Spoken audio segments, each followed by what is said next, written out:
వాడేదో నీ పోలికలతో పుట్టాడు కదా అని కాస్త గారాబం చేశాను అంతే. నెత్తి కూర్చున్నాడు. ఏ లోకంలో ఉన్నావో ఏమో.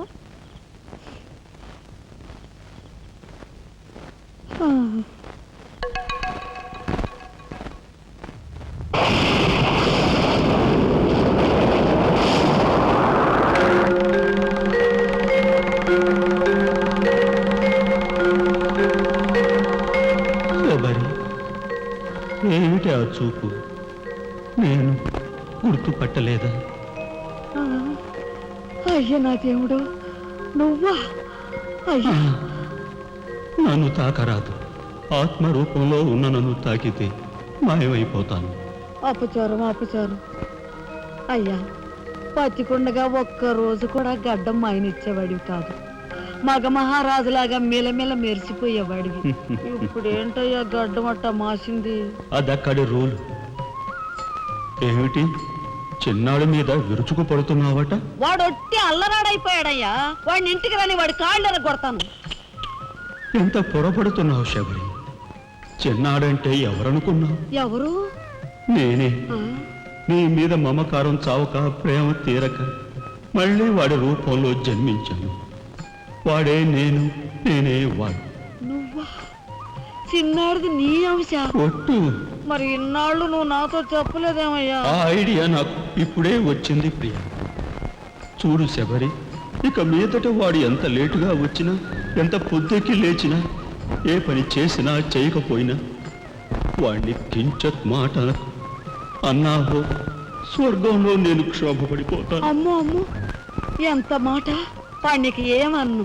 అయ్యా రాకొచ్చావు 4 మెతుకులు తినేళ్ళవా? నాకంత వ్యవధి లేదు శబరి. అవతల స్వర్గంలో నా కోసం బ్రహ్మ, ఊర్వశి, మేనక డాన్స్ చేయకుండా ఎదురు చూస్తూ ఉంటారు. శబరి ఏమిటా అలక? సహజమే. చూడు శబరి, నువ్వు నాకు పాదాభివందనం చేసుకుంటే నీకు స్వర్గం ప్రాప్తిస్తుంది. అక్కడ మనం కలిసి డాన్స్ ఆడదాం. నిజమా?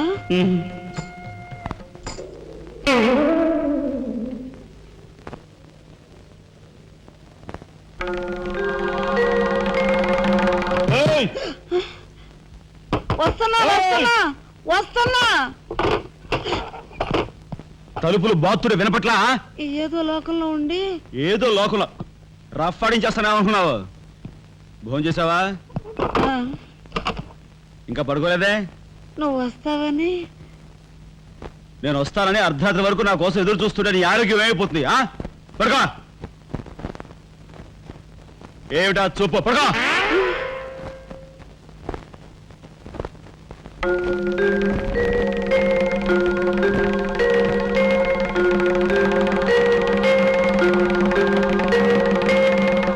ఏమండి, రాఘవ్కు పంపించాల్సిన 25,000 గురించి ఏం ఆలోచించారండి?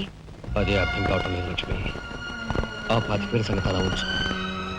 కనీసం ట్రైన్ ఛార్జీలకైనా ఇచ్చి 4-5 రోజులు ఎలాగోలా ఆ 25,000 పంపిద్దామని చెబుదామన్నా ఈ 500 అయినా పుట్టేటట్లేవు. ఒక పని చేయండి, నా దుద్దులు తాకట్టు పెట్టి. వద్దు లక్ష్మి, వద్దు. ఈ సంగతి తెలిస్తే రాఘవ్ అసలు చదివే మానేస్తానంటాడు. నేనే ఇంకో ప్రయత్నం ఏదైనా చేస్తాను.